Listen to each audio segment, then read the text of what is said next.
What is the one thing that you know so surely that no one could even doubt it?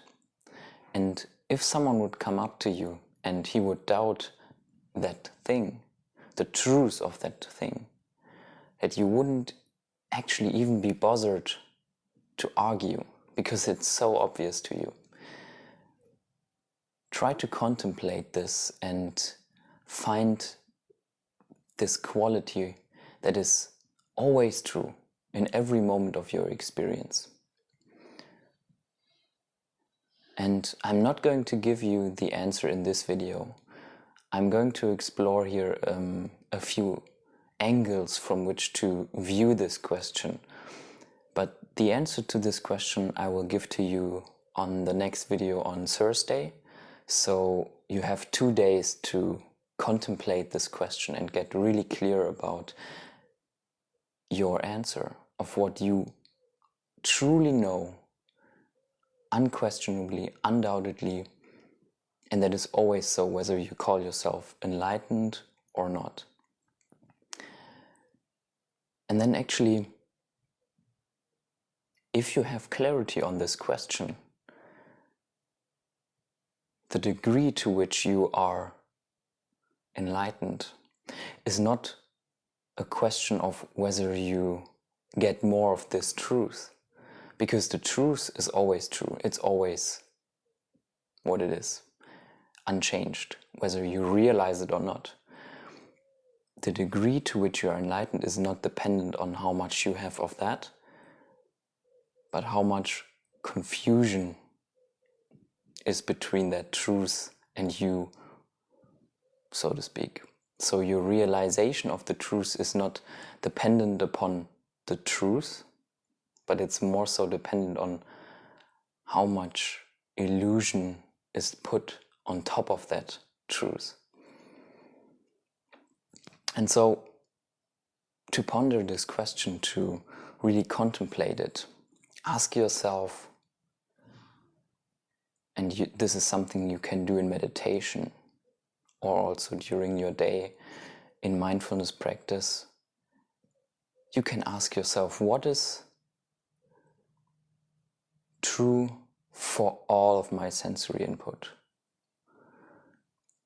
What is the same in all of these sensory inputs? What is true in every moment of my experience? Whether I'm focused on something that I'm seeing, whether I'm focused on something that I'm hearing, what is the same in all of them?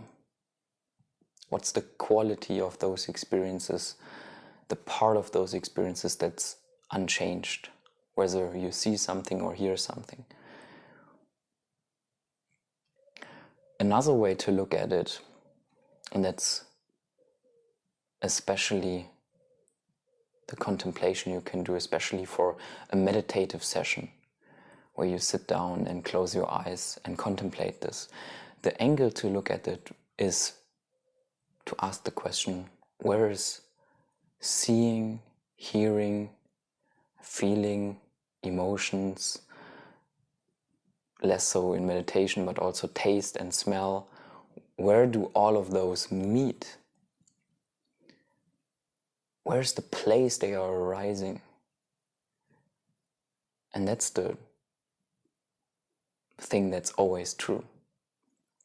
If you can find that, where they meet, or where they are the same, what's the same in all of them, where they're no different. You can point to how seeing is different from hearing maybe, but try to find what's the same in them.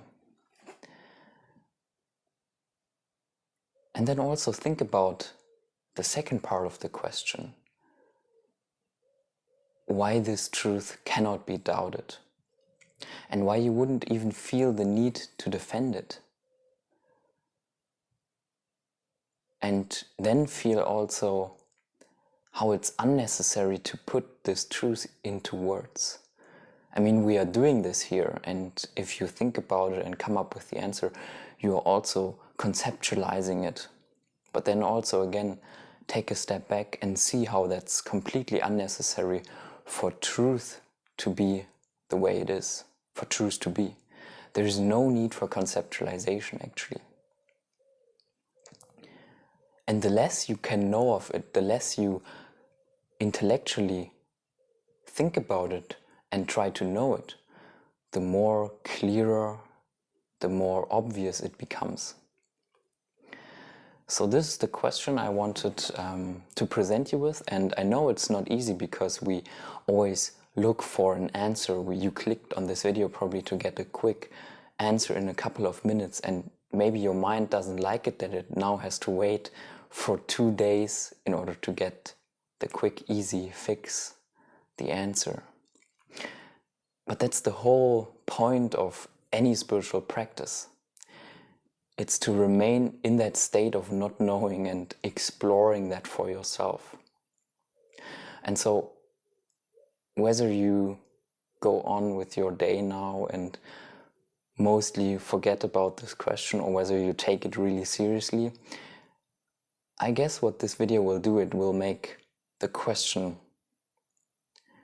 linger in your mind, and it might pop up at certain points during your day, and then you might contemplate it maybe here and there for a few minutes, and you will get clarity about it.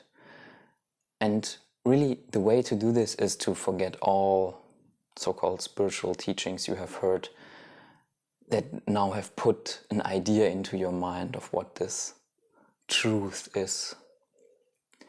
And really, this open question now is, the intention is for you to be pushed in the direction of direct experience, direct knowing, without conceptualization. And so the next video on Thursday will be, I will talk about the answer, make it as clear as possible, and point you directly to the truth. So stay tuned for that. And if you're watching the video later, when the answer has already been released, and I have remembered to do that, then the answer will pop up right now. And with that, thank you for watching, and see you soon. And if you want to get even more clarity on questions like this, then I want to make you aware on the upcoming online weekend retreat, which I'm hosting from 27th to 29th of August. If you want to get more information, click on this link right here. Thank you, and see you soon.